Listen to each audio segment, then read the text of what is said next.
जय गुरुदेव। अनंत कोटि ब्रह्मांड नायक सदगुरुदेव के चरणों में कोटि कोटि वंदन, कोटि कोटि प्रणाम।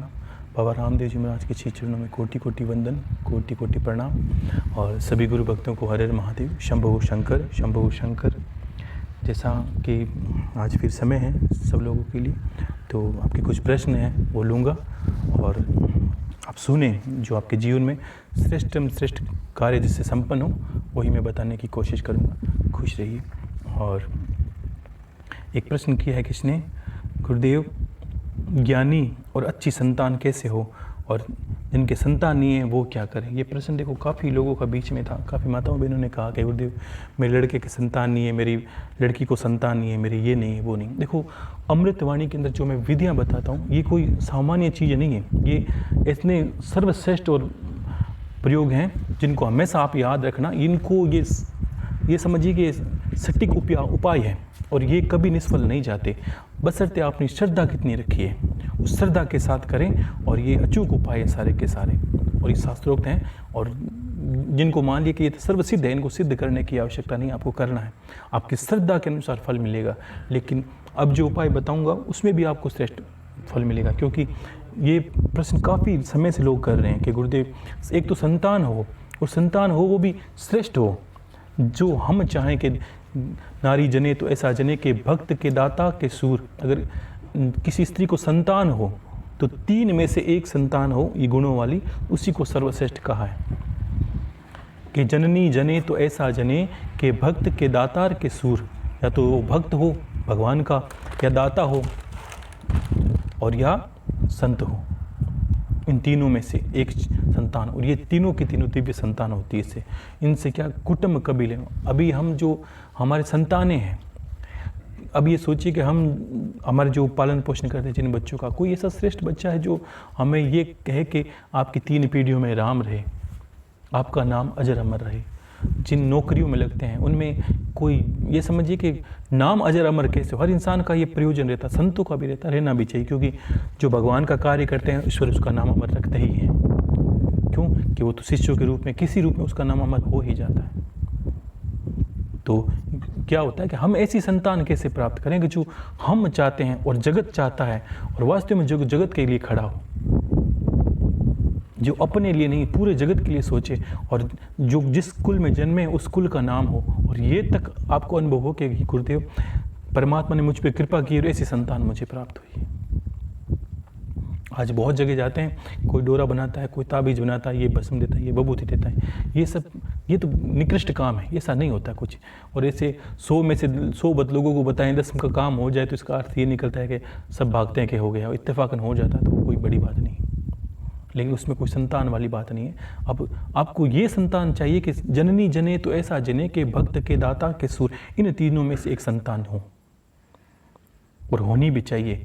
अगर नहीं है तो ये समझना, अगर संतान के गुण नहीं है तो आपको ये समझना ये सिर्फ आपका काल है, आपकी मृत्यु है। क्यों कि अंतिम समय वो ही आपका पिंडदान करेगा, उसका यही कार्य है, आपको गति लगा देगा, मान लीजिए अच्छे कर्म करके। लेकिन आपका नाम कैसे अमर हो, आप ऐसी कैसी, हर इंसान क्या करता है, आप कितनी बातें देखते हो कि कोई इंसान मान लो मंदिर बनाता है तो एक आशा रखती है कि भगवान का मंदिर बनाया, तो कोई कम से कम 3 पीढ़ियों में नाम लेगा तो ये बोलेगा कि उस संत ने, उसने इंसान है बहुत गुणी था, उसने आज मंदिर बनाया, इसको हम पूजा कर रहे हैं, कितना अच्छा मंदिर है। ये क्यों करते हैं? क्योंकि उसने नाम छोड़ दिया पीछे। और अगर हमने निकृष्ट संतान को छोड़ा तो भी लोग हमें याद करेंगे। ये भी एक तरीका है कि अगर ऐसी संतान हो जो लोगों को दुख दे तो भी लोग हमें याद करेंगे। ये उस इंसान की संतान है, हमें याद रहता है हमेशा। तो वैसा नहीं कर रहे, संतान की कामना करनी है, और हमेशा संतान की कामना करें। तब 3 चीज़ों को याद रखें कि हे प्रभु देना है तो इस तरह की संतानों के भक्त के दाता के शूर। और शास्त्र कहते हैं कि जननी जने तो ऐसा जने के भक्त के दाता के सूर, नहीं तो रेजा बांझरी, बांझ मतलब संतान ही ना हो तेरे, और तू मती गमाजे नूर। क्यों कि ऐसी संतान को जन्म से क्या फ़ायदा, जो अपना पेट पालता है। ठीक है अपनी स्त्री के लिए भाग रहा है, बच्चों के लिए भाग, कोई बड़ी बात नहीं, दुनिया भागती है। जीव जंतु कुत्ते बिल्लियाँ भी आप देखो अपने बच्चों को पालते हैं, इसमें कोई बड़ी बात नहीं है। आप अपने परिवार का पालन पोषण करते हो, किसी का क्या भला करते हो, इससे क्या फ़र्क पड़ता है। अपने परिवार के लिए मांग रहे हो, क्या क्या फर्क पड़ता है, पूरी दुनिया मांगती है। आहार निंद्रा भय चय मैथुन, ये तो पशुओं में भी है, आप में भी यही हुई। लेकिन कामना जो है कि हम कामना कैसी करते हैं। आज माताएं बहनें गर्भवती होने के उपरांत भी क्या देखती है, एक होता है गर्भाधान संस्कार। जब बच्चे का गर्भधान संस्कार हो जाए उसके 3 महीने के अंदर बच्चे का निर्माण हो जाता है, धीरे धीरे विकसित होता है। उस 3 महीने के बाद जो माताएं क्रियाकलाप करती है वो सारी संतान के अंदर गुण चले जाते हैं। जो कहत्यों का वो आज नहीं 10 साल बाद उसको प्रमाणित हो जाएगा, जैसी माँ है या जैसे पिता है वो गुण उसके अंदर चले जाते हैं। एक प्रवृत्ति देखिए, आजकल ऐसी प्रवृत्ति थी कि अब ये ध्यान रखना, ये सावधानी बरतना है कि जब संतान स्त्री गर्भवती हो जाए तब आपको हो सके तो स्त्री को हाथ नहीं लगाना है तब तक जब तक संतान नहीं हो। अगर आप दिव्य संतान चाहते हो तो बाकी आपकी इच्छा है, क्योंकि उस वक्त अगर जाते हैं तो इंसान वो सिर्फ काम के पीछे कामांध होकर इंसान, चाहे स्त्री हो चाहे पुरुष हो, अगर होगा तो कामांध ही होता, वो संसार में इसी रूप में प्रकट होगा। क्योंकि उसके अंदर सारी चीज़ें मैंने बता दी। वो 3 महीने के बाद जो आवेश में और काम आवेश का कार्य है, और जो आवेशित होकर कार्य करेंगे आप, चाहे लोभ घृणा ईर्ष्या जो भी करेंगे, वो बच्चा सब कुछ ग्रहण कर लेगा, आप नहीं चाहोगे तो भी। महाभारत आपने सबने देखी, धृतराष्ट्र सिर्फ लालची था, सिर्फ सत्ता का भूखा था, उसी के पुत्र हैं दुर्योधन, सारे के सारे कौरव दुर्योधन समेत। आप देखिए जो सिर्फ जमीन जायदाद के पीछे, क्योंकि सत्ता के पीछे लालची था, वो पुत्र मोह में अंधा था,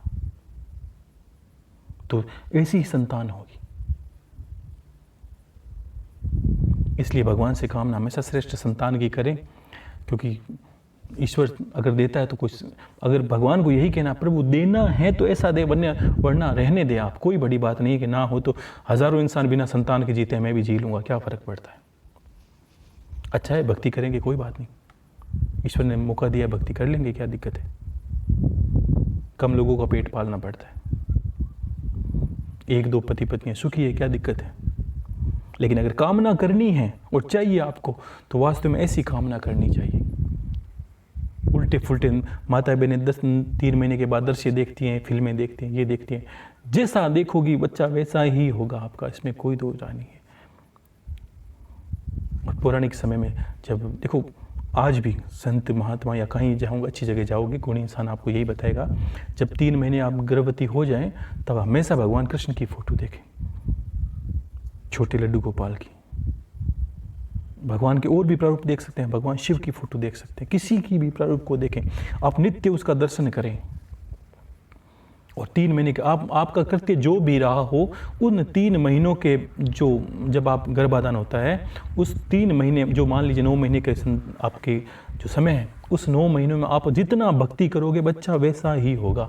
मान लीजिए पहले भक्ति नहीं कर पाई आप, लेकिन आप गर्भवती हैं तो अब आप 9 महीने संभल के चलिए, क्योंकि अब आप के अंदर भी एक जीव है, उसको तो कम से कम अच्छे संस्कार दे ही सकते हैं,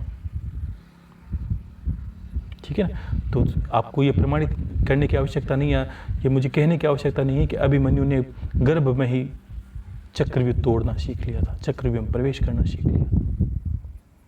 तो इसका अर्थ ये तो जरूर निकलता है कि वास्तव में गुरुदेव गर्भ में ही संस्कार मिल जाते हैं बच्चे को,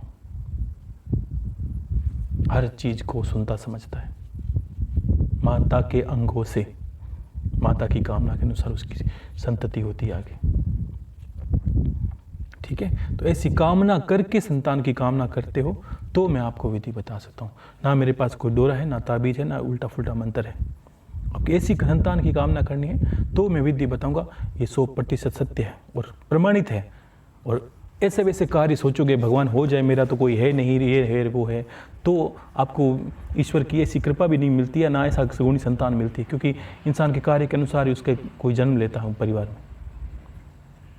ठीक है ना। तो आप समझिए कि आपने एक स्तोत्र सुना होगा जिसका नाम है संतान गोपाल स्तोत्र। संतान गोपाल स्तोत्र सब लोग जानते हैं, पूरी दुनिया जानती है, ठीक है। नहीं जाने तो आप सुन लीजिए आज से, संतान गोपाल स्तोत्र।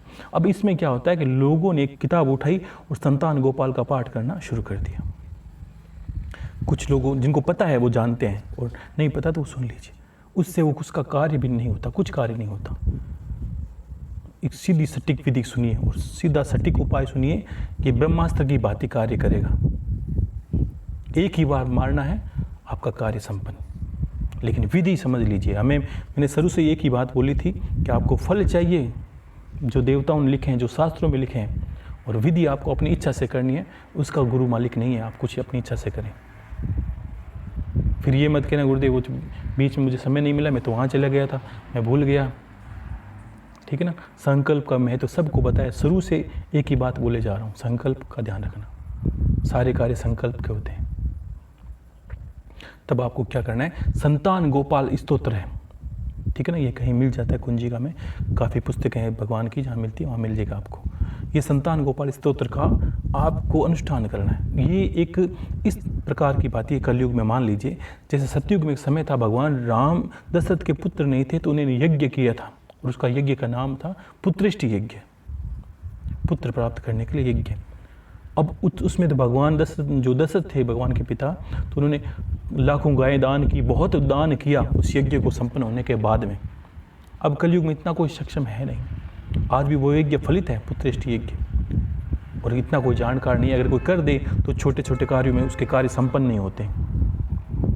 तो ऐसा क्या करें, तो उसके लिए ये अमोघ शस्त्र की भांति काम करता है। क्या, संतान गोपाल स्तोत्र। अब इसमें करना क्या होता है कि ऐसे लड्डू गोपाल जिसको आप घर में पूजते हो, जो चैतन्य है और जागृत है, विधि मैंने आपको पहले बता दी। और मान लीजिए विधि आपको जो स्थापना की नहीं किया, प्राण प्रतिष्ठा की, लेकिन आपको प्रेम से पूजते हैं उन लड्डू गोपाल को, तो उन्हीं लड्डू गोपाल को जो आपके घर में है, सबसे पहले वही आपकी जो रहेगा आपका प्रयोजन के घर पे जो है, उनको लड्डू गोपाल को, ठीक है ना, पूर्व दिशा की तरफ मुख करके एक अच्छे पाठ पर बिठाना, आपको पाठ पर बिठाना है। और कोशिश करें कि आजकल हर कोई पढ़ नहीं पाता संस्कृत वगैरह हर चीज़ में, तो जिन पति पत्नी को, जिन लड़की या लड़के को संतान की कामना है, वो किसी पंडित से करवा ले, क्योंकि आपसे पढ़ा नहीं जाएगा। ठीक है। और पढ़ सकते हैं तो ये ध्यान रखें कि पति पढ़े और पत्नी सुने, उसके अर्थ को, उसके श्लोक को, दोनों को, संस्कृत और हिंदी दोनों को, ताकि आपकी भावनाएं विकसित हो। सबसे पहले एक पाठ लगाना है, पंडित लगाए तो उनको विधि बता दें, अन्यथा आप खुद ही भी कर सकते हैं, तो आप भी समझ लीजिए। पढ़ सकते हैं तो आपको पाठ लगाना है पूर्व दिशा की ओर, पीले वस्त्र आपको धारण करने हैं जब तक वो आपका अनुष्ठान चलेगा। उस अनुष्ठान को आप कम से कम 31 या 41 दिन करोगे। तो माताएं बहनें, बीच में प्रश्न आएगा, अशुद्धि का प्रश्न आएगा, इसमें भी कोई दोष नहीं है, आप सिर्फ सुनोगी वहाँ दूर बैठकर, एक बोलेगा एक सुनेगा, और पंडित बोलेगा तो आप आसन अलग लगा लीजिए, सुन लीजिए, आपको सिर्फ सुनना है। ठीक है। 31 या 41 दिन, ये प्रश्न आपका बार बार बीच में आ जाता है कि अशुद्धि की, मैंने बात बता दी है। ठीक है। अब 41 दिन का आप संकल्प करते हो और वो पंडित पढ़ता, वो नित्य आपको क्या करेगा, सूर्योदय होने के बाद में आपको संतान गोपाल स्तोत्र का पाठ सुनाएगा, एक अनुष्ठान की भांति। उसको दक्षिणा दे दे कि आप पंडित जी, आप मुझे 1 महीने या 41 दिन का संकल्प है मेरा, आप रोज़ मुझे इस समय आकर वो सुना दीजिए। उसमें आपको वो संकल्प दिलाएगा, आपको समझ में आएगा नहीं, वो संकल्प दिलवाएगा आपको। ठीक है ना, कि आप यजमान हैं, आपको संतान प्राप्ति कामना के लिए मैं ये अनुष्ठान कर पा रहा हूँ, और ये आपको फलित हो। सारा विधि विधान देखो, विधियाँ शास्त्रों के अनुसार ही करनी है, इसलिए वो पंडित आपको बता देगा। और आप कर सकते हो, पढ़ सकते हो संस्कृत, तो पति करे और पत्नी सुने, और शुरू से अंत तक वही पति पढ़ेगा और पत्नी अंत तक सुनेगी। तो पीला पाठ लगाना है, पीला उस पर वस्त्र लगाना है, और लड्डू गोपाल जी जो जागृत हैं, चैतन्य हैं, जिनको आप पूजन करते हो, घर पे हैं, नहीं है तो विधि मैंने आपको बता दी, लेके आए प्रेमवत, या ठाकुर जी के रूप में, और या लड्डू गोपाल जी के रूप में लाओगे तो आपको यशोदा माता का स्वरूप मान के ही, आपको बन के ही उनकी पूजा करनी। वैसे लड्डू गोपाल आप घर पे लाएं और उनको स्थापित करें पीले वस्त्र पर, और उनकी पूजन करने के बाद मिट्टी के कलश में, कोई मिट्टी का कलश, ठीक है, उसमें भगवान को माखन और मिश्री का भोग लगाना है। एक कलश कम से कम आप मान लीजिए, जिसमें पाव भर 250 ग्राम इतना भर माखन मिश्री आए, वो रोज़ भोग उनको लगना चाहिए। वो भोग उनको लगेगा, आप पूरा विधि संतान गोपाल स्तोत्र पाठ करेंगे। करने के बाद में आपको पति पत्नी को वही जो भोग लगाया वो आधा आधा बांट कर वहीं पे खाना है। ठीक प्रकार जैसे राजा दशरथ जी को यज्ञ का फल मिला था तो पत्नियों ने बांट बांट कर खाया था। पहली बात ये, तो आप सोचोगे कि बिल्कुल उनको अर्पण करके कामना से ये उसी वक्त वहीं बैठे बैठे आपको वो खाना है माखन मिश्री, और पूरा महीना खाना है। 41 दिन का संकल्प तब तक खाना है, और रोज़ वो सुनना है, उसको करते जाना है। और दिनचर्या आपकी पति पत्नी जैसी ही रहनी चाहिए, उसमें आपको कोई परहेज नहीं करना। आपकी जो प्रेम का जीवन है, मैं कहना चाहता हूँ आप समझ गए, वो वैसे ही जिए जैसे आप जीते हो, संतान की कामना के अनुसार। और कोशिश करें, ध्यान रखना कि अगर ब्रह्मवैवर्त पुराण में आता है कि मंगलवार, गुरुवार और शुक्रवार, इन 3 दिनों में हम अगर पास में जाते हैं तो उस लड़के की प्राप्ति होती है, ऐसा लिखा है, और अन्यथा लड़की की प्राप्ति होती है, वैसा भी इसमें है, वर्णन है। ठीक है। और दूसरा कि फिर भी कोई लड़का हो लड़की, क्या फ़र्क पड़ता है, ईश्वर से आप संतान की कामना कर रहे हो, उस पर छोड़ दीजिए जो होता है। ठीक है। तो ये आपको 41 दिन संकल्प तक करना है। सुबह पूजा करोगे, आप पाठ करोगे, ये अनुष्ठान की बात ही को, इसमें ना यज्ञ करना है, ना हवन करना, कुछ नहीं करना। लड्डू गोपाल जी का पूजन करना है, पंचोपचार, ठीक है ना, दूध दही शहद घी गंगा जल से करना है। उसके उपरांत उनको घी का दीपक जलाना, उनके सामने पाठ पर बैठना है, सामने आसन लगा कर, पीले वस्त्र आपको पहनने हैं, और वही भोग आपको खाना है। और बाकी आपको कोई परहेज रखना नहीं है, आपको जैसे जीवन जीते हो वैसे ही जीवन, लेकिन दिनचर्या ये होनी चाहिए आपकी। और ये आप मान लीजिए कि उस वर्ष को आप लांघोगे नहीं, उस वर्ष में आपके संतान निश्चित हो जाएगी, स्त्री गर्भवती हो ही जाएगी निश्चित तौर पर। उस वर्ष में 41 दिन का ये संकल्प है, उसी वर्ष में आपको दोबारा नहीं करना पड़ेगा, अगर आप विधि के अनुसार करते हो और परमात्मा को, गुरुदेव को हाजिर माजिर मानकर और सटीक उपाय मान के करते हो कि हाँ गुरु ने कहा है, सत्य ही है, बस कुछ कहने की आवश्यकता नहीं। ये आपका अमोघ उपाय है। और संतान की कामना मैंने बता दी, इसमें ना तो आप कोई बड़े अभिनेता को जोड़िए कि ऐसा नहीं कि मुझे अमिताभ बच्चन चाहिए, मुझे ये चाहिए, वो ऐसा कुछ नहीं होता इसमें 3 तरह की संतान, इसमें जो संतान होगी वो ध्यान रखना, अगर ईश्वर देता है तो वैसे ही देता है, अन्यथा आप जीव जंतु की भांति बच्चे पैदा करते ही जाए, कोई फर्क नहीं पड़ता। उन बच्चों में और इन बच्चे में फ़र्क रहेगा, ध्यान रखना। जो इस विधि से संतान होगी आपकी, उसमें फ़र्क रहेगा, सारा का सारा बच्चा अलग ही होगा आपका जीवन में। आपको उसको संस्कार देने की आवश्यकता नहीं पड़ेगी, उसको संस्कार शुरू से ही मिल जाएंगे। ठीक है ना। तो ये आपका सटीक उपाय है। अब इसके बारे में आप प्रश्न तो मैंने सारा बता दिया, फिर भी कुछ पूछना है तो गुरु भाई जी आपको बता देंगे। ठीक है। और एक प्रश्न किसी ने कहा है, गुरुदेव ऋण से कैसे मुक्त हों, कर्ज बहुत चढ़ चुका है और मुक्ति का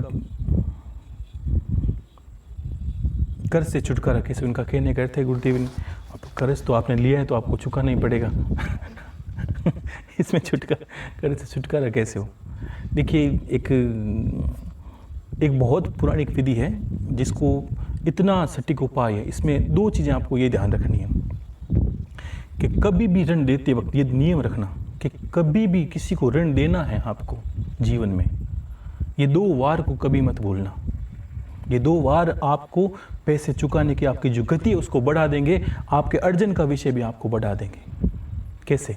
शनिवार और मंगलवार आपको जितने भी लोग पैसे मांगते हैं आपको उसी दिन पैसे चुकाने हैं उनके। आपको जिस दिन देना हो, चाहे 1 सप्ताहामध्ये 1 महिन्यामध्ये एक जितना आप निर्धारित करते हो जिस विषय को, तो आपको देना सिर्फ मंगलवार और शनिवार को है। जो इन दिनों में अपने कर्ज को चुकाता है उसका कर्ज कुछ ही दिनों में, कुछ महीनों में, कुछ सालों में कितना ही करोड़ों रुपए वो भी चुक जाएगा। अब ये मत पूछना क्यों, कि इसमें स्वतः ही पैसे आएंगे। ये एक लग्न होता है इसमें, इन 2 वारों में बड़ी कटरता होती है। इन दौरान हम अपने कर्ज से मुक्ति पा ही सकते हैं। जैसे रविवार को हम पैसे देते हैं किसी को तो बहुत धीमी हमारी आय इनकम जो है ना बहुत धीमी पड़ जाएगी और हमको उनको देने में सक्षम नहीं बनेंगे।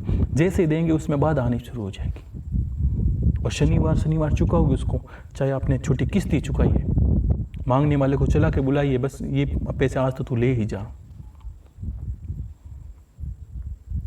मंगलवार, शनिवार, अमावस्या और ग्रहण, ये दिन ऐसे हैं, इन दिनों में तो आपको कर्ज चुकाना ही चुकाना है। इसमें बड़ा अनंत गुना प्रभाव बढ़ जाता है, क्योंकि आप जिस वक्त लेने की लगन रखते हो ना किसी को, तो ये लगन भी बढ़ जाएगी और 24 घंटे आपके चित्त में रहेगा, मुझे बस इसके पैसे उतारने ही है किसी भी हालत में, और वो पैसे उतरेंगे भी। पहला तो ये ध्यान रखना, ये वार है। और दूसरा ये ध्यान रखें कि गणेश पुराण में बताया गया है कि पुराणों की बात सर्वथा सत्य होती है, अटल सत्य है। तो उसमें ये बताया गया गणेश भगवान का एक स्तोत्र है, श्री गणेश रण हरता रण मुक्ति स्तोत्र, और उससे आप मुक्ति पा सकते हैं। उसको करना क्या, ये विधि। अब गणेश भगवान का तो मैंने उस दिन बताया था कि ये आएंगे तो क्या करेंगे, जब इनको जीवन में किसी प्रकार लाते हैं हम, तो रिद्धि सिद्धि शुभ और लाभ, इनके बगैर तो आएंगे नहीं। और ये आएंगे तो सबसे पहले आपका जीवन की दरिद्रता को, कष्ट को नाश करेंगे, और जीवन विघ्न तो कोई रहेगा ही नहीं। ठीक है ना, ये कोई ताबीज का काम नहीं है। इसमें आप ये स्तोत्र का बुधवार को व्रत करें, जिनके ऊपर कर्ज है वो हमेशा बुधवार का व्रत करें। ठीक है, बुधवार का व्रत करना है, और कोशिश करें कि बुधवार को हरे वस्त्र पहने। कोई भी छोटा वस्त्र होना है, कलर का भी बड़ा महत्व होता है, हरे रंग के वस्त्र पहने। और भगवान गणेश के मंदिर में जाकर उस दिन व्रत करना, आपको एक वक्त भोजन करना है। और गणेश भगवान के मंदिर जाएंगे आप तो 2 लड्डू ले जाने आपको, मोतीचूर के, जो भगवान को पसंद है, मोदक की बात है। 2 लड्डू ले जाने हैं, और भगवान को दुर्वा या पीपल के पत्ते में आगे छोटी प्लेट बनाकर, पीपल के पत्ते और दुर्वा सब जानते हैं, इनकी एक दोना सा बनाएं, उसके ऊपर लड्डू अर्पित करके दक्षिणा सहित 11 रुपये 21 रुपये जो आपकी श्रद्धा है, वो बुधवार को भगवान को अर्पित करवाएं। ठीक है, और वहाँ अर्पित कर दें। और घर पे पहले यह हो सके तो वो घर पे, अगर मान लो पूजा करते हैं, मंदिर नहीं है पास में, तो घर पे भी अगर प्रतिमा भगवान की आपके पास है तो आप उनको अर्पित करके उनके सामने श्री गणेश रण मुक्ति स्तोत्र का पाठ करेंगे। इससे आप अनुभव करोगे कि आपके 2 वार निर्धारित कर देना, मंगलवार और शनिवार को है, अमावस्या और ग्रहण के दिन। इसको तो आपको कर्ज देना ही, बुला के, जैसे हम दरिद्रता निकलती है वैसे ही अपना आप कर्ज भी एक दरिद्रता है, वो इंसान को जीने नहीं देता, उसके जीवन में सुख शांति सब छीन लेता है। ठीक है ना, वो भगवान के सामने पाठ करना है, घी का दीपक जला के।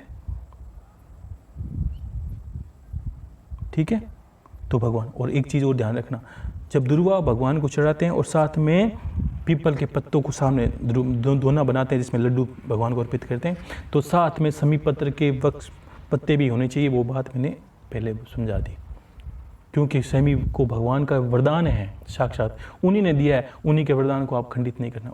थोड़े से पत्ते अगर जहाँ उपलब्ध नहीं है वहाँ कोई बड़ी बात नहीं, जहाँ है वहाँ पहले समी पत्र के पत्ते भी उसमें साथ होने चाहिए, थोड़ी सी चुटकी भरी हो, और उनके ऊपर लड्डू अर्पित करके भगवान को अर्पित करना। बुधवार का व्रत वो विशेष करें, जो व्यापार करने वाले हैं वो तो बुधवार का व्रत करें ही करें, और गणेश भगवान को अपना व्यापार का अधिष्ठाता मान के करें आप। हर इंसान, कोई स्त्रियाँ तो व्रत करती है, हजारों व्रत करती है, पुरुष हो तो कम से कम गुरुवार या बुधवार एक दिन को व्रत करना ही चाहिए सप्ताह में। लेकिन अगर व्यापारी है और बहुत लेन देन उसका रहता है तो उसको बुधवार का व्रत करना चाहिए। गणेश भगवान का प्रयोग इतना प्रबल है, और आप मानोगे 3, 4, 5 बुधवार का संकल्प होता है इनका। 5 नंबर मान लीजिए, 5 नंबर ग्रहों में इनका नाम है बुध ग्रह। आप बुधवार का व्रत को, गणेश भगवान इसके अधिष्ठाता है। बुध ग्रह के जो बुध क्या है, जीवन को बैलेंस बनाने का कार्य करता है। आपके जीवन में सुख शांति, घर को एक स्थिति पे लाने की कोशिश करेगा जहां आप सुख शांति अनुभव करोगे, संतान, सब कुछ सुख जो मिलेगा आपको। तो 5 बुधवार का इनका संकल्प होता है। आपने मान ले संकल्प लिया 5 बुधवार को करेंगे, 5वें बुधवार को आपको उद्यापन करना है। उद्यापन का अर्थ क्या है? उस दिन उद्यापन का अर्थ यही होता है कि मान लीजिए हम 5 का संकल्प लेते हैं तो अंतिम दिन या 5वें बुधवार को, अंतिम का ही अर्थ है 5वें बुधवार को आपको एक बच्चा छोटा सा भगवान के निमित्त भोजन करवाना है। उसके बाद अगले बुधवार से फिर 5 बुधवार का संकल्प ले लीजिए। ठीक है, जीवन पर्यंत कर सकते हैं, आपको जितने चाहिए उतने कर सकते हैं। जब तक आपकी पैसों की भूख है, जब आपको लगे तब तक करने ही चाहिए। और जीवन है, पैसों से चलता है तो करें, कोई बड़ी बात नहीं, चलता ही है। आज धर्म ध्यान करने के लिए पैसे ही चाहिए, कोई बड़ी बात नहीं, ठीक है। तो ये दोनों जो प्रयोग बताएं ये आपको अचूक है। क्यों मैंने बहुत प्रश्न देखे, इसलिए मैंने प्रश्न इनके लिए नहीं, ऐसे प्रश्न मैंने कहा सोच के बताऊंगा आपको। लेकिन विधि आपको जो बताई उसमें करना है। ऐसा नहीं कि कहीं लड्डू पड़ा है, कहीं गणेश भगवान पड़े हैं, कहीं संतान गोपाल जी पड़े हैं, कहीं आप पड़े हो, मंदिर जाएं गुरुदेव ये टूट गया वो टूट गया। जब आपको लगे पति पत्नी को ये प्रयोग करना चाहिए तब करें। और ऐसी संतान की काम फिर आप चाहोगे, वैसे कोई टाटा अंबानी नहीं जन्मेगा, वो तो इन 3 लक्षणों से संपन्न जो पुत्र होगा वही आपको जन्म, कोई दिव्य संत या दिव्य आत्मा, कोई दिव्य भक्त ही आपके घर पे आएगा, ठीक है ना, जिनको देखकर आप खुश ही होंगे, ठीक है। तो ये आपको विधि अपनानी है। और ये किसी ने कहा गुरुदेव किसी काम में मन नहीं लगता, जी करता है सब कुछ छोड़ के आपकी शरण में आ जाऊं, अब आपकी सेवा करूं। देखिए इस तरह की बातें कोई करनी है ना, कोई बात पहले अपने जीवन को समझिए। क्या आप जिसको भक्ति बोलते हैं, मैं उनको जिम्मेदारी से दौड़ के या भाग के बोलता हूँ कि वो ये है कि जिनको ये होता है कि ग्रस्त में सुख नहीं है, उसको कहीं भी सुख नहीं मिलेगा।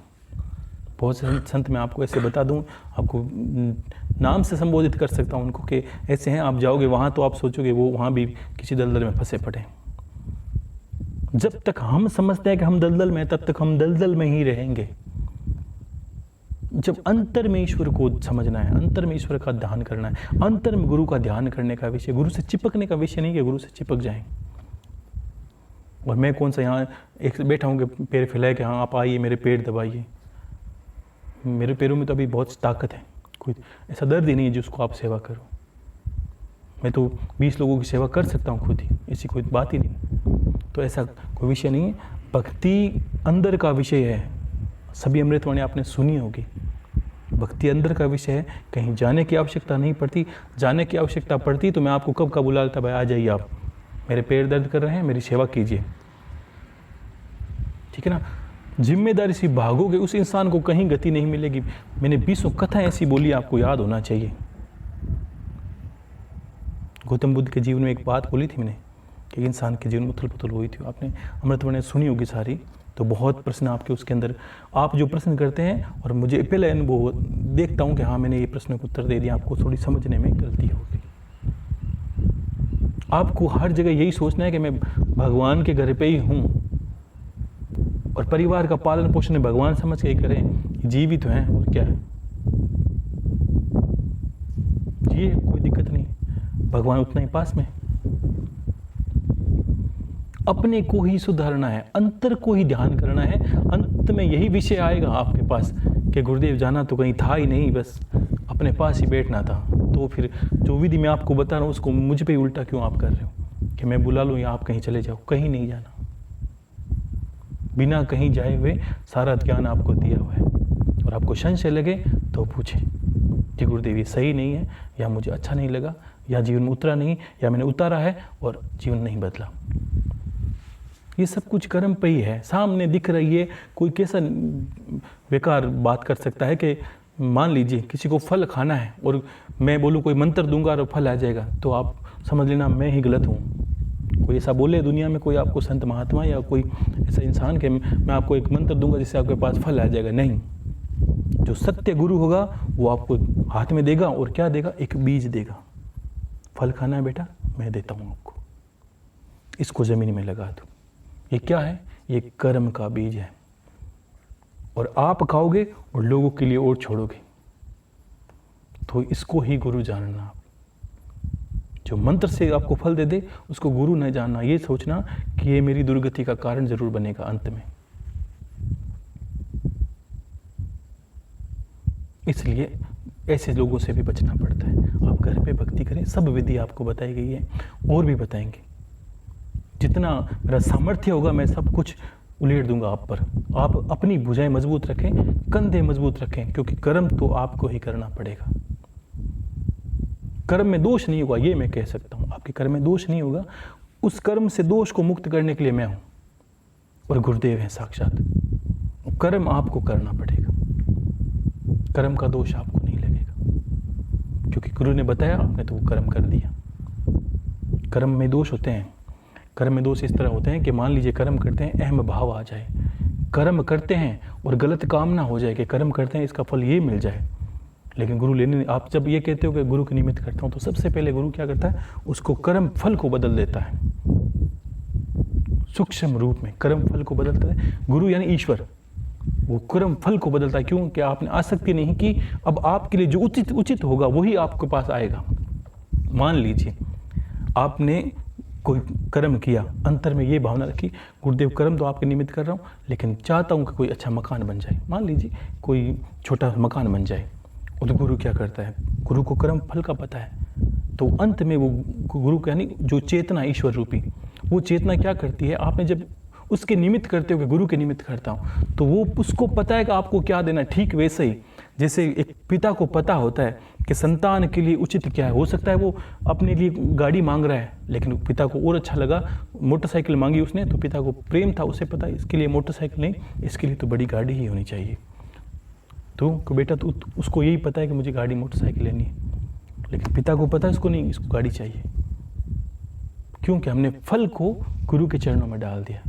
अब ईश्वर उसको घुमा कर देगा किस तरह, उसको पता है कि इसके लिए 2 जरूरी है कि 4 जरूरी है, इसके लिए 1 बंगला जरूरी है कि 4 कोठी जरूरी है। हम मांगते तो 2 ही चीज, हम छोटी ही मांगेंगे, ध्यान रखना। आप जितना ही भगवान से मांगते हो छोटा ही मांगते हो, क्योंकि आपकी क्षमता, आपकी जो मांगने की है वो उतनी ही पात्रता इतनी मिलेगी। आप क्या मांगते हो, गाड़ी बंगला, ये सब छोटी ही बातें हैं। ईश्वर तो आपको राजा बनाने के लिए तैयार है। वो छोटा कुछ नहीं करता ना, भगवान का कार्य कोई कुछ छोटा होता है। भगवान हर कार्य को इतना विशाल कर देता है कि कलयुग में भी लोग नहीं कर सकते। जितना सतयुग में उन्होंने कर दिया वो कलयुग में भी नहीं हो सकता। नरसिंह जी भक्त है, मैंने सत्संग में बोला था, उन्होंने भगवान की भक्ति करी, और भक्ति करते करते उन्होंने क्या किया, उन्होंने भगवान के पीछे अपनी संपत्ति लगा दी, और भगवान ने जब नानी बाई का मायरा भरा तो 56 करोड़ का भर दिया, और सोना भरा वो अलग। तो आज भी कोई ऐसा मायरा नहीं हो सकता। कितना कलयुग है, पैसे उस वक्त थे नहीं, कुछ नहीं था, आज तो सबके पास संपत्ति है। कोई अंबानी के पास भी आप सुन लो, टाटा बिरला के पास सुन लो कि 56 करोड़ का मायरा, इस तरह के सोना की कोई शिला वगैरह दे दे तो नहीं। तो भगवान तो ऐसा रास्ता चला देते हैं, वहाँ उनकी सीमा को कोई पार नहीं कर सकता। इसलिए कि ईश्वर ऐसे ही रास्ते पर लगाता है हमें। तो हम जब कर्म गुरु के निमित्त करते हैं तो अच्छा सोच के ही वो हमें देता है। करना हमें घर पे खुद को पड़ता है, ठीक है ना। तो ऐसी काम नहीं करनी होती है। ये किसी ने कहा, गुरुदेव आपकी बातें ज्ञान से भरी है, लेकिन जब तक परिवार को कष्ट रहेंगे भक्ति के कैसे करें। लोगों ने तंत्र मंत्र करके परिवार को अशांति के मार्ग पर छोड़ दिया है। कोई ऐसी विधि बताएं जो शत्रुओं का नाश कर सके। आपने कहा कहीं जाना नहीं है, सब घर पे ही मिलेगा। गुरुदेव जैसे हम हैं, सब आपके ही हैं, आपको अंतर में मानते ही हैं, आप कृपा करें। देखिए, मैंने तंत्र मंत्र के बारे में बहुत चीज़ें बता दी थी, लेकिन अब ये नहीं पता चलता कि देखो कौन शत्रु है, किसने हम पे तंत्र किया है। पहली बात तो ये, ठीक है, क्योंकि जब हम पे बुरे दिन आते हैं सबसे पहले, और किसी ने हमें बता दिया होता है कि आपके घर, पहले तो ये देखना होता है कि किसने हमें बताया कि आपके घर पे तंत्र है। हो सकता है कि अपना घर चलाने वाला ही इंसान हो जो आपको ये बातों में उलझा दे कि आपके घर पे तंत्र है। और फिर भी हम बार बार मानसिक तंत्र है क्या, मानसिकता ही है, और क्या है, अंत में ये मानसिकता ही निकलेगी आपकी। और घर में अशुद्धि, जब घर शुद्ध होगा, देवतुल्य होगा, जिस घर में मैंने बता दिया हवनादि नित्य होते हैं, उस घर पे तंत्र किया ही नहीं जा सकता। जहाँ देवताएं, मान लीजिए कि कितनी भूत प्रेत हो, तो आप सोचिए कि हनुमान जी के मंदिर में जाते वो भी डरते हैं, भगवान के मंदिर में वो भी नहीं प्रवेश करते। तो वैसे आपको घर के मंदिर की बात ही रखना होता है, पहली बात, ठीक है। अब ये कैसे मैं बताऊं कि आपका वो शत्रु है, ये करें वो शत्रु का नाश हो जाएगा, ये तो विधि गलत हो जाएगी, ठीक है। तो इसमें मैं आपको अभी कुछ नहीं कहूँगा, इतना कहूँगा कि एक प्रत्यंगिरा शब्द होता है, प्रत्यंगिरा का अर्थ है विपरीत दिशा में शक्ति चला देना। विपरीत दिशा में शक्ति चला देना, और इस प्रकार चला देना कि चलाने वाले का नाश ना हो, उस शक्ति का नाश हो जाए। अगर आपके पास तलवार है, लेकिन तलवार है सुरक्षा के लिए, इसका अर्थ ये नहीं कि आप किसी पे आत्मघात कर दो। तो प्रतिंगिरा का शब्द है विपरीत दिशा में चला देना। शत्रु होते हैं, मैं मानता हूँ।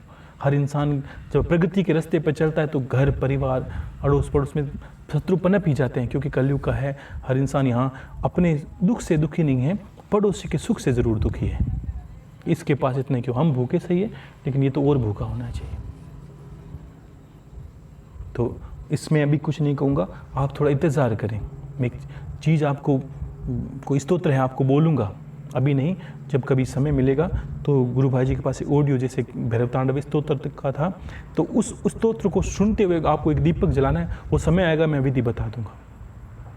और आपको लगता है कि इस दिशा से कुछ गलत हो रहा है, उस दिशा में जलाना है।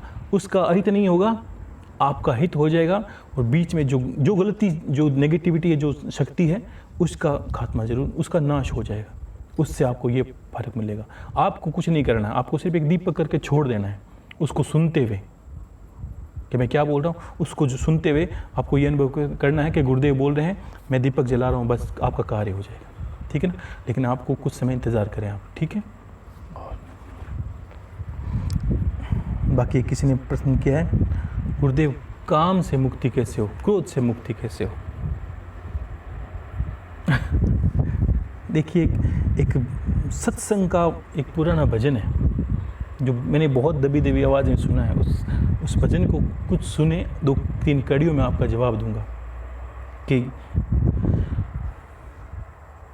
कड़ी का अर्थ क्या है कि कर्म करो पर ध्यान रहे, पथ छूटे ना, इतनी भरो हवा गुब्बारा फूटे ना।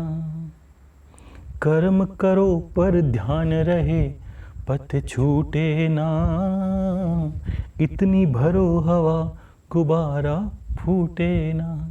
कि आपको कर्म करना है और हवा करते। जीवन कैसे जीते हैं, आज ये बात आई तो बहुत अच्छी बात सुने आप कि जीवन जीते कैसे। जीवन है संतुलन में। भगवान ने हमें बनाया, हमारा शरीर बनाया, और पंच तत्व हमारे अंदर आते हैं। ये पंच तत्व क्या है, जीवन को, संतुलन को बनाते हैं। अगर हमारे अंदर कोई कमजोरी आएगी तो डॉक्टर के पास जाएंगे, डॉक्टर बोलेगा आपके पानी की कमी है, आप में खून की कमी है, आप में कैल्शियम की कमी है। तो वो करता क्या है, वो अनभिज्ञ में हमारे जो शरीर का जो बैलेंस है उसको अनबैलेंस करके छोड़ देता है। यानी जीवन का आधार है संतुलन। पहले तो ये समझ लीजिए। अब संतुलन है तो अब गुरु ने आपको कर्म बता दिया कि गुरु ने कहा ये कर्म करिए आपका भला होगा। लेकिन उस कर्म को करना कैसे? कर्म का अर्थ 2 है, कर्म करे पर ध्यान रहे, पथ छूटे ना। आपको ग्रस्त का जीवन जीना है और आपको गुरु के बताए कर्म को भी करना है और रास्ते को छोड़ना नहीं है। लेकिन इसका अर्थ ये क्या बताया है कि कर्म करें, फल ध्यान रहे और पथ छूटे ना, और इतनी भरो हवा के गुब्बारा फूटे ना। इतने कर्म भी इस नहीं कि घर को बेच के आपने सारा धर्म ध्यान कर दिया, ऐसा भी नहीं करना, उससे भी आप दुखी हो जाओगे।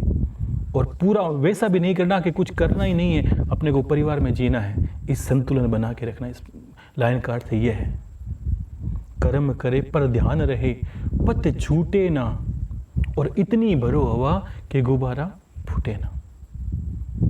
ठीक है? और इसकी सुंदर कड़ी को सुने आप। जब काम बीज सृष्टि का नर हो ये अकामी कैसे। जब काम बीज सृष्टि का नर हो ये अकामी कैसे। ये काम क्या है? भगवान महादेव ने तीसरा नेत्र खोला और कामदेव भस्म हो गए और सभी देवता चले आए पास में और कहा प्रभु ये आपने क्या कर दिया। तो अनभिज्ञ ने महादेव ने क्या किया कि सृष्टि के जो सृष्टि का चलन है उसको नाश कर दिया। आप काम को ये समझे, स्वरूप समझे, चाहे कुछ भी समझिए। तो सभी ने प्रार्थना की, तब भगवान ने वापस वरदान दिया। जब भगवान कृष्ण के जो पुत्र है जो अनिरुद्ध नाम से, उनके नाम से वापस उनका जन्म हुआ कामदेव का। अब इसका अर्थ क्या? अब ये कथाओं को छोड़िए, ये समझिए कि काम का अर्थ क्या है। मुझे आपसे प्रेम है, ये काम है। मैं फूलों से प्रेम करता हूँ, मुझे वो काम है। फूल मुझे आकर्षित करते हैं, ये काम है। मुझे गुरु से प्रेम है, मुझे भगवान से प्रेम है। ये प्रेम शब्द जहाँ प्रेम लगता है वो सारा का सारा काम है। इसका अर्थ ये नहीं काम आंध तो अलग बोला गया है इंसान को, जो किसी चीज़ के पीछे अंधा हो जाए। संतुलन में काम कितना अच्छा लगता है। मुझे गुलाब के फूलों से प्रेम, इसलिए मैं गुलाब के पौधे उगाता हूँ। यानी मुझे आसक्ति है, प्रेम है, आसक्ति नहीं है। ये सृष्टि काममय है, ध्यान रखना। और हमारा जन्म भी काम के द्वारा ही हुआ है कोई नहीं कि हुआ है गुरुदेव। बीज भी संसार में जन्म लेता है वो काम के द्वारा। जीव जंतु सारी की सारी सृष्टि का जो बीज है वो कर्म है, वो काम है। लोग कहते हैं काम क्रोध लोभ मोह मद, ये नहीं करना चाहिए, इससे मुक्ति मिले तो हमें भगवान मिले, तो मूर्ख है। मुक्ति मिल नहीं सकती और जीवन नरक में जाता ही जाता है। हमने क्या सीखा? हमने ये सीखा कि इसके संतुलन को नहीं समझा हमने, बस गलती यहाँ कर दी। अगर आप काम को छोड़ देते तो आप सोचिए कि ना तो परिवार चलेगा, ना किसी से प्रेम कर पाओगे। उसमें गुरु भी शामिल है, उसमें ईश्वर भी शामिल है।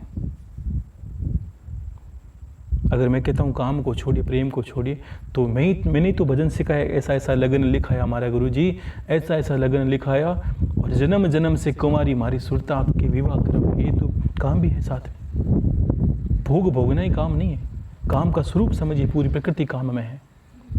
जब आपको अनंत प्रेम होता है प्रकृति से, काम ही तो है। सारी सृष्टि जीव जन्म लेते हैं, ये सारा काम ही तो, ये बीज है संसार का। और जिससे संसार की उत्पत्ति है, इसको भला कोई इंसान नकार कैसे सकता है? तब कहा जब काम बीज सृष्टि का नर हो ये अकामी कैसे। जब काम बीज सृष्टि का नर हो ये अकामी कैसे। जल में जू कमल का जीवन तुम रहो जगत में से। ये जल में जीवन की कमल की भांति कि रहना जल के अंदर ही है, लेकिन थोड़ी सी विरक्ति रख के ऊपर रहना है, संतुलन बना के रहना है। कमल का वृक्ष जो है, फूल है, क्या करता है? संतुलन बना के रहता है। वो संतुलन आपको जीवन में बनाना है काम के प्रति। काम आंध नहीं होना, प्रेम करना है, पत्नी से करना है, बच्चों से करना है, परिवार चलाना, तभी तो संतानें बनेगी आगे। आज किसी दिव्य संत कोई जन्म लेता है तो काम, उसके पीछे बीज काम का होता है, ध्यान रखना। ये अगर ये बीज को नष्ट कर दोगे, ये प्रकृति नष्ट हो जाएगी। आप समझ के देखिए, अनुभव करके देखिए। कोई ये संत ये कह दे कि काम को आप मार दीजिए, तो वो मूर्ख है, ये बात को नहीं समझता। तत्व में अंदर बीज बात छुपी है, ध्यान रखना। कोई इसको नकार के, आपका पहला संस्कार ही है, आपका जन्म ही काम के द्वारा हुआ है। आपका पति पत्नी में प्रेम है, वो काम का ही देन है, काम की देन है। ठीक है। और आपने कहा कि गुरुदेव जब क्रोध करते हैं, एक बात है क्रोध, काम क्रोध, एक बार क्रोध भी करिए पर बोध नष्ट ना होवे। अब एक बार क्रोध भी, इंसान अगर क्रोध नहीं करे तो अगर मान लीजिए आप पिता हैं तो क्रोध नहीं करेंगे तो आपकी संतानें गुणी नहीं होगी, उनको संस्कार नहीं मिलेंगे। पिता का जो डर है वो होना ही चाहिए। शिक्षक का डर नहीं हो तो बच्चे नहीं पढ़ेंगे। कभी कभी पत्नियों पर, परिवार के लोगों पर क्रोध करना पड़ता है। नहीं करोगे तो आप मानोगे खुद आपके साथ ही, आपके सामने परिवार बिखर जाएगा। तो क्रोध को नहीं छोड़ सकते आप, ये भी आपका ही अंग है। एक बार क्रोध भी करिए पर बोध नष्ट ना होवे। अब बोध क्या है कि आपको ये पता होना कि मुझे क्रोध है, लेकिन इस क्रोध को सही जगह लगाना है, जितना हो उतना ही करना है। इंसान क्रोध करते वक्त बोध नहीं रखता, तब क्या करता है कि शत्रु को ही मार देता है। बाद में सोचता है कि ये कार्य मैंने गलत कर दिया, मैंने ये हाथ उठा लिया पत्नी पर, ये कार्य गलत कर दिया, मुझे संतान को इतना नहीं मारना चाहिए, मुझे बच्चे को इतना नहीं कहना चाहिए। क्यों? कि आप क्रोध में भी अंधे, जैसे काम में अंधे वैसे क्रोध में भी अंधे। तो आपने क्या कर दिया? सारे रिश्ते बिगाड़ दिए। तो कितनी अच्छी बात है, एक बार क्रोध भी करिए पर बोध नष्ट ना होवे। कि आपको बोध ये होना चाहिए कि मैं इसको क्रोध कर रहा हूँ, वो बात इसको समझ में आनी चाहिए, इसलिए क्रोध कर रहा हूँ। ये बात आपको याद रहनी चाहिए। अगर ये नहीं रही तो आपका क्रोध भी व्यर्थ है। ये हमारे बीज हैं, ध्यान रखना। ये कभी जाते नहीं हैं, ये रहते ही हैं। दुनिया इसको मिटाने चली है। लोग कहते हैं, संत भी कह देते हैं आजकल इसको मिटाइए फिर भक्ति करिए। नहीं मिटेंगे साहब। संतुलन है ये।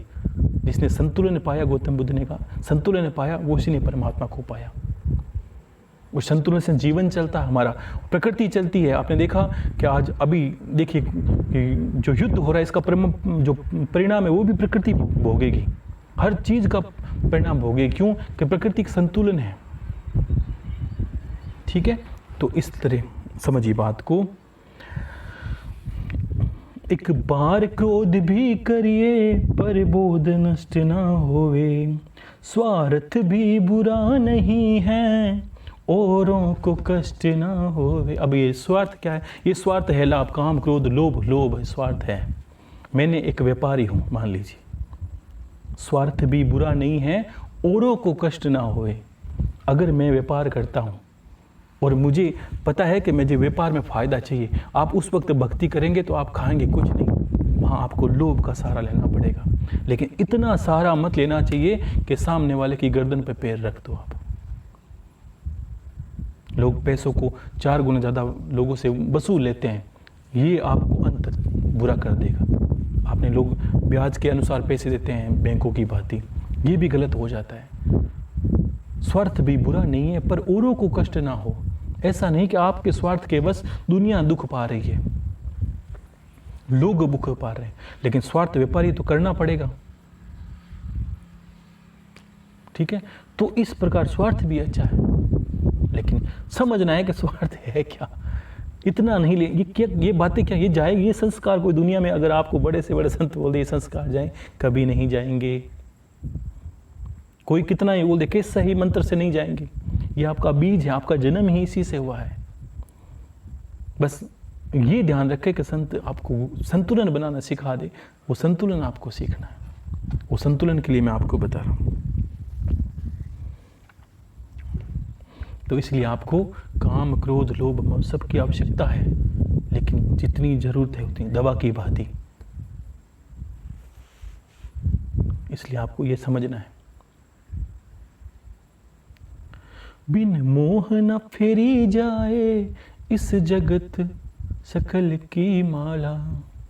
बिन मोह न फेरी जाए इस सकल जगत कर्म की माला। अगर मैं आपको बोलूं कि आपको मोह नहीं हो, बिन मोह न फेरी जाए इस जगत कर्म की माला, तो आपको ये समझना है कि मोह नहीं होगा। अगर गुरु से, प्रेम से, ईश्वर से मोहित तो है और मैं मोह ही नहीं होगा तो आप माला भी नहीं फेर सकते। यानी मोह का भी संतुलन आपको रखना पड़ेगा।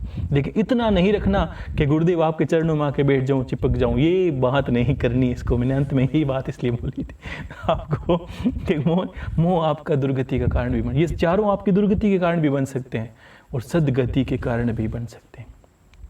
भगवान के भी संतानें थी, इसका अर्थ ये वो कामांध नहीं थे। भगवान ने भी एक राज्य जीते, भगवान ने भी एक राज बन के सत्ता की, तो क्रोध नहीं था उनके पास। शत्रुओं का दमन करते तो क्या क्रोध नहीं था? था गुरुदेव। अपना राज चलाते क्या लोभ नहीं था? था। मोह नहीं था? था। संतुलन था। ये बात आपको समझनी है और ये समझ गए आपका बेड़ा पार है। अगर इसीलिए मैंने कहा था अमृतवाणी में आपके सारे प्रश्न के उत्तर हैं ही निश्चित तौर पर। और आप किसी भी अमृतवाणी को सुनेंगे तो आप ये समझ लीजिए कि अपने अंतर से मैंने कहा है, तो आप अंतर से सुन के देखना। आपके हर आपका प्रश्न चाहे कोई भी हो, किसी भी अमृतवाणी को उठा के देखना, आपके उत्तर उसी में मिल जाएंगे। ये भी मेरा आशीर्वाद है। आप सुन के देखना, किसी न किसी रूप में आपको बोलोगे गुरुदेव ये बात आप मुझे ही कहना चाहते हो, ये मेरे लिए कही है आपने, आपके उत्तर उसी में मिलेंगे। ठीक है, तो खुश रहिए। हर हर महादेव, शंभो शंकर। फिर समय मिलेगा तो मैं आपको और कुछ अच्छी बातें बताऊंगा। ठीक है, हर हर महादेव।